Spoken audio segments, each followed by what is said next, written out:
და ტყავისგან საქმებს აკეთებდნენ. ისინი არ აკეთებდნენ ამას. ის ხევრი ლენინი, ტროცკი, სვერდლოვი, რომლებიც ადამიანებს კიდულებს ჭრიდნენ და ცოცხლად ჭამდნენ, ისინი არ გადაუყოვდნენ ამას. რა არის ეს? არა თმა ჩენდობა, არა. სანამ ისე არ მოინანიებენ, სულ სვერდლის ბრეში არ იქნებიან მთელი თავის ცხოვრება. ამაში ამ ბედური. და როგორ შეიძლება ქართველმა კაცმა ეს მეორე კურსში გაატანოს? ეს არის სიბილწე, გათახსირება და თავის მოჭრა საკუთარი ხალხის. საიდან მოდის ეს სიგლახე და სიბილწე?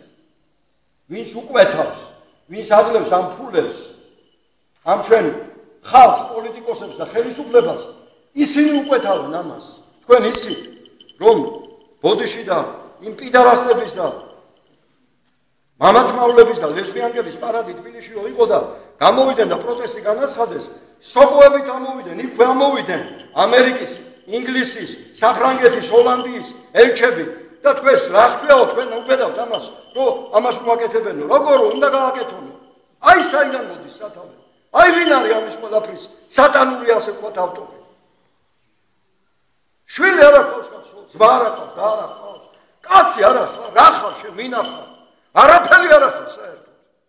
ნაგავი ხარ. ისიც არ ახარ კიდე.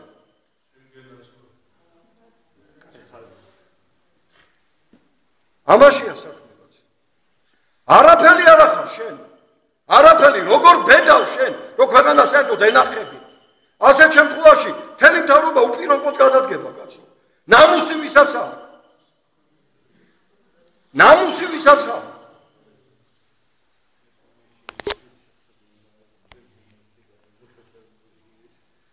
არა გაგსით წვილი? როგორ უნდა შეხედო შენ ხალხს თვალებში? შენ ადამიანებს თვალებში როგორ უნდა შეხედო? როგორ უნდა გამოიღო შენ ხმა, როცა შენ ქვეყანაში ეს ეკეთება, რომელიც ჩაგაბარა უფალმა? ამიტომ აი ჩვენ უნდა გვახსოვდეს. უნდა გვახსოვდეს, ვერ გაიმართლა. თავს არ ვიცი რა არიცოდი.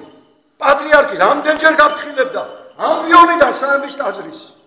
ყველას რომ უაკეთებთ სიბილწეს და ნუ ტანჯავ პატიმრებს.